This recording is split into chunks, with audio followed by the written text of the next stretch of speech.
When I was 7 years old and my sister was just 5 years old, we were playing on top of a bunk bed. I was 2 years older than my sister at the time. I mean, I'm 2 years older than her now, but at the time that meant she had to do everything that I wanted to do, and I wanted to play war. So we were up on top of our bunk beds, and on one side of the bunk bed I had put out all my G.I. Joe soldiers and weaponry, and on the other side were all my sister's Milos and ponies and ready for a cavalry charge. There are differing accounts of what actually happened that afternoon, but since my sister is not here with us today, let me tell you the true story. Which is my sister is a little bit on the clumsy side, and somehow, without any help or push from her older brother at all, suddenly Amy disappeared off of the top of the bunk bed and landed with us crash on the floor. And I nervously peered over the side of the bed to see what had befallen my fallen sister, and saw that she had landed painfully on her hands and knees on all fours on the ground. I was nervous because my parents had charged me with making sure that my sister and I played as safely and as quietly as possible. And seeing as how I had accidentally broken Amy's arm just 1 week before,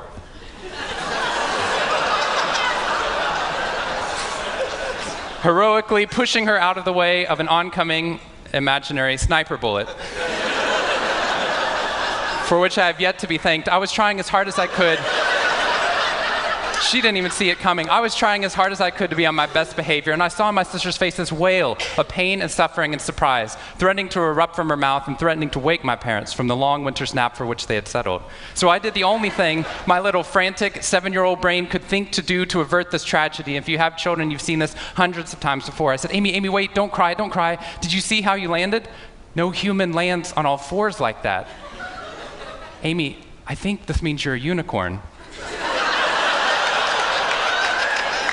Now that was cheating, because there's nothing in the world my sister would want more than not to be Amy the hurt 5-year-old little sister, but Amy the special unicorn. Of course, this was an option that was open to her brain at no point in the past, and you could see on my poor, manipulated sister's face conflict, as her little brain attempted to devote resources to feeling the pain and suffering surprise she just experienced, or contemplating her newfound identity as a unicorn. And the latter won out. Instead of crying, instead of ceasing our play, instead of waking my parents with all the negative consequences that would have ensued for me, instead, a smile spread across her face, and she scrambled right back up onto the bunk bed with all the grace of a baby unicorn. With one broken leg.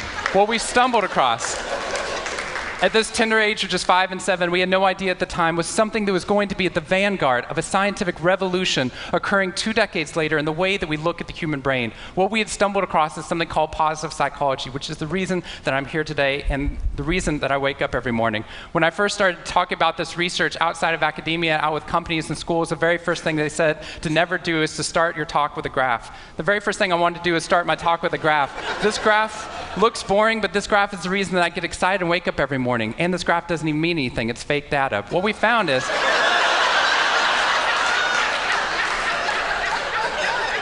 if I got this data back studying you here in the room, I would be thrilled, because there's very clearly a trend that's going on there, and that means that I can get published, which is all that really matters. The fact that there's one weird red dot that's up above the curve, there's one weird in the room, you know who you are, I saw you earlier. That's no problem. That's no problem, as most of you know, because I can just delete that dot.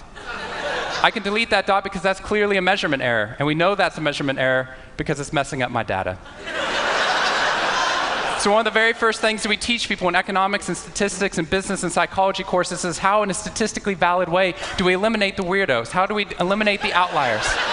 So that we can find the line of best fit, which is fantastic if I'm trying to find out how many Advil the average person should be taking, too. But if I'm interested in potential, if I'm interested in your potential, or for happiness, or productivity, or energy, or creativity, what we're doing is we're creating the cult of the average with science. If I ask a question like, how fast can a child learn how to read in a classroom? Scientists change the answer to, how fast does the average child learn how to read in that classroom? And then we tailor the class right towards the average. Now, if you fall below the average on this curve, then psychologists get thrilled, because that means you're either depressed, or you have a disorder, or hopefully both.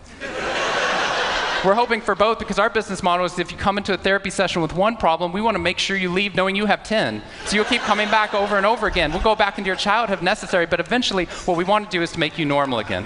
But normal is merely average. And what I posit, and what positive psychology posits, is that if we study what is merely average, we will remain merely average.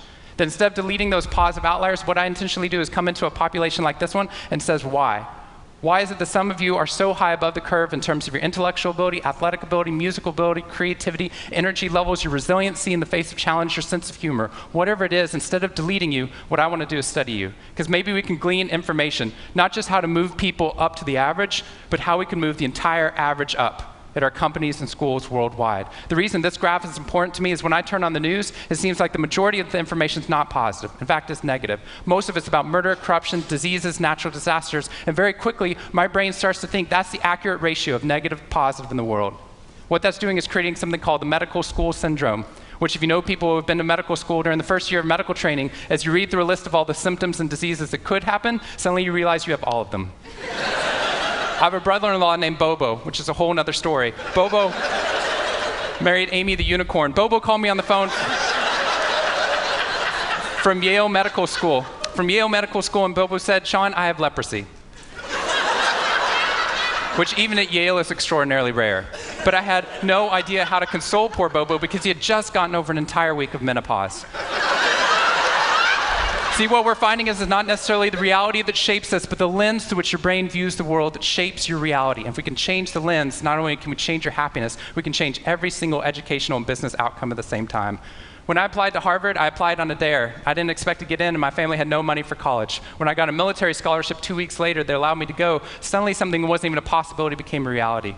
When I went there, I assumed everyone else would see it as a privilege as well, that they'd be excited to be there. Even if you're in a classroom full of people smarter than you, you'd be happy just to be in that classroom, which is what I felt. But what I found there is while some people experienced that, when I graduated after my 4 years and then spent the next 8 years living in the dorms with the students, Harvard asked me to. Wasn't that guy. But what happened? I was an officer of Harvard to counsel students through the difficult 4 years, and what I found in my research and my teaching is that these students, no matter how happy they were with their original success of getting into the school, 2 weeks later their brains were focused not on the privilege of being there, nor on their philosophy or their physics. Their brain was focused on the competition, the workload, the hassles, the stresses, the complaints. When I first went in there, I walked into the freshman dining hall, which is where my friends from Waco, Texas, which is where I grew up, I know some of you have heard of it. When they come to visit me, they look around, they say, "This freshman dining hall looks like something out of Hogwarts from the movie Harry Potter," which it does. This is Hogwarts from the movie Harry Potter, and that's Harvard. And when they see this, they say, "Sean, why do you waste your time studying happiness at Harvard? Seriously, what does a Harvard student possibly have to be unhappy about?" Embedded within that question is the key to understanding the science of happiness. Because what that question assumes is that our external world is predictive of our happiness levels. When in reality, if I know everything about your external world, I can only predict 10% of your long-term happiness. 90% of your long-term happiness is predicted not by the external world, but by the way your brain processes the world. And if we change it, if we change our formula for happiness and success, what we can do is change the way that we can then affect reality. What we found is that only 25% of job successes are predicted by IQ. 75% of job successes are predicted by your optimism levels, your social support, and your ability to see stress as a challenge instead of as a threat. I talked to a boarding school up in New England, probably the most prestigious boarding school, and they said, "We already know that." So every year, instead of just teaching our students, we also have a wellness week, and we're so excited. Monday night, we have the world's leading expert coming in to speak about adolescent depression. Tuesday night is school violence and bullying. Wednesday night's eating disorders. Thursday night is illicit drug use. And Friday night, we're trying to decide between risky sex or happiness. I said that's most people's Friday nights.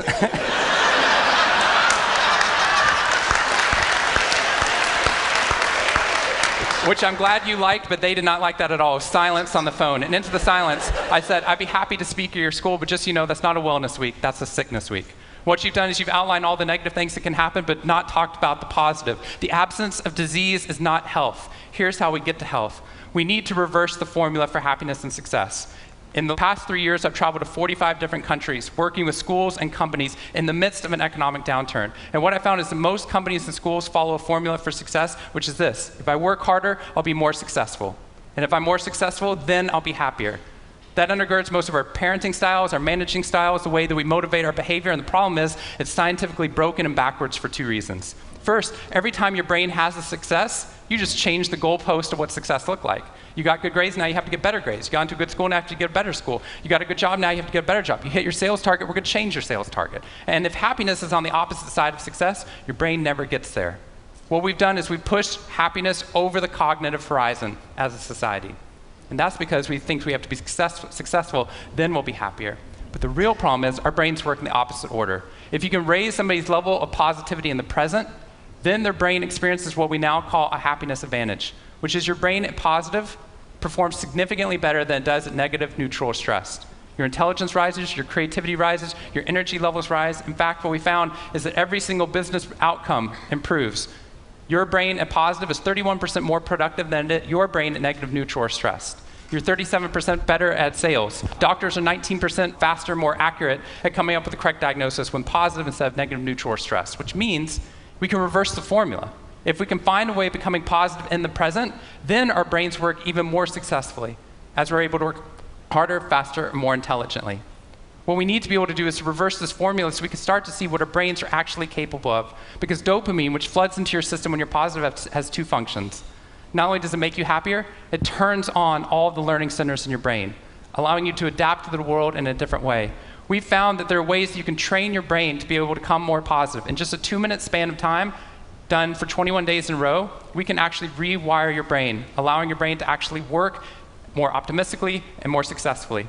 We've done these things in research now in every single company that I've worked with, getting them to write down 3 new things that they're grateful for 21 days in a row, 3 new things each day. And at the end of that, their brain starts to retain a pattern of scanning the world not for the negative, but for the positive first. Journaling about one positive experience you've had over the past 24 hours allows your brain to relive it. Exercise teaches your brain that your behavior matters. We find that meditation allows your brain to get over the cultural ADHD that we've been creating by trying to do multiple tasks at once, and allows our brains to focus on the task at hand. And finally, random acts of kindness or conscious acts of kindness. We get people, when they open up their inbox, to write one positive email praising or thanking somebody in their social support network. And by doing these activities and by training your brain, just like we train our bodies, what we found is we can reverse the formula for happiness and success, and in doing so, not only create ripples of positivity, but create a real revolution. Thank you very much.